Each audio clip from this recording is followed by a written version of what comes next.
Yogyakarta, kota penuh pesona yang selalu berhasil menarik hati para wisatawan. Dari Tugu Jogja yang ikonik hingga Malioboro yang tak pernah sepi. Kini, Malioboro terasa lebih tertata di mana para pedagang berkumpul rapi di teras Malioboro, memberi suasana yang lebih nyaman untuk menikmati setiap sudutnya.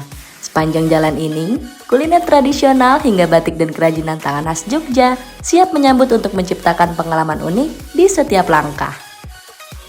Jalan-jalan ke Yogyakarta tapi cuma ke satu destinasi wisata. Rugi dong.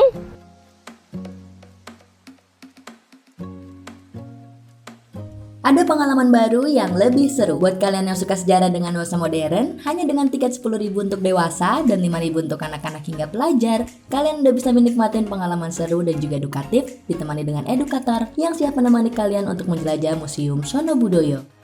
Saya Randy, saya pemandu edukator di Museum Sono Budoyo.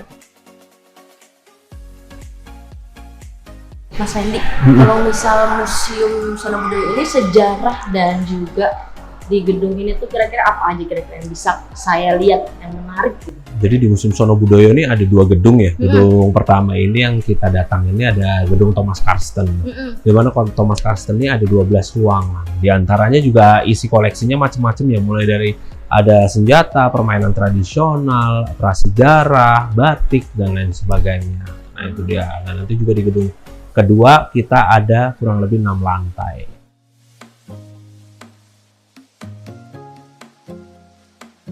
Nah ini kita sebelum ke gedung Hastabrata, kita ada salah satu tempat spot yang paling favorit banget buat pengunjung-pengunjung yang datang ke Museum Sono Budoyo. Biasanya sih buat foto-foto ya di sini ya. Ini maksudnya Bali gitu ya? Yes, ini namanya Candi Bentar. Saya mau difotoin. Boleh.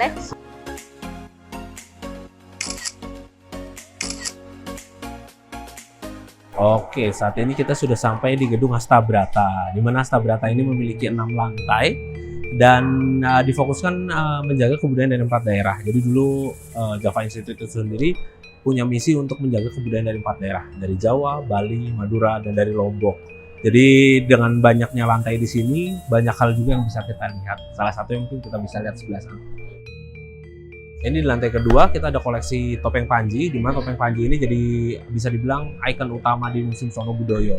Nah ini koleksinya kita taruh tepat di tengah gedung, biar bisa dilihat dari lantai 2 sampai dengan lantai 6, seperti itu. Oke, di lantai ketiga ini nggak kalah menarik karena di sini ada koleksi tentang keris dan berbagai macam senjata tradisional, di mana kita bisa ngeliat banyak banget jenis-jenis dan keunikan senjata-senjata tradisional tersebut. Oke, dan di lantai kelima dan keenam ini kita tuh ada media interaktif. Itu di mana lantai 5 kita ada 2 video, spot video. Spot pertama itu tentang Aji Saka, di mana itu ceritanya tentang terciptanya huruf Wonocoroko.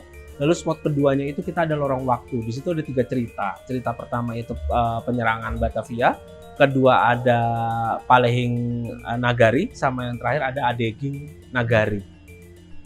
Oke, jadi ini sudah sampai di lantai terakhir di Museum Sono Budoyo, ini lantai ke-6. Di lantai ke-6 ini sebenarnya kita ada 3 entertainment. Entertainment yang pertama itu kita punya VR, di mana kita bisa nyoba untuk bermain gemparingan atau panahan. Lalu kedua kita punya seperti gitar hero, di mana kita nyebutnya dengan nama Gender Hero. Lalu yang ketiga kita ada video mapping yang menceritakan mengenai tentang sumbu filosofi. Referensinya tuh dari TikTok kan, saya menantang untuk kita di sini. Ternyata setelah kita ke sini itu banyak banget budaya-budaya yang menurut aku tuh, apalagi orang Tangerang ya, bener-bener orang awam tuh langsung ternyata tuh kita sama Bali tuh tetanggaan. Nah itu aku baru tahu banget, senang banget ketika aku ke Bali. Itu tuh kayak bahasa mereka sama candi-candinya tuh hampir sama kayak yang ada di Jawa. Beberapa kata tuh ada sama ya.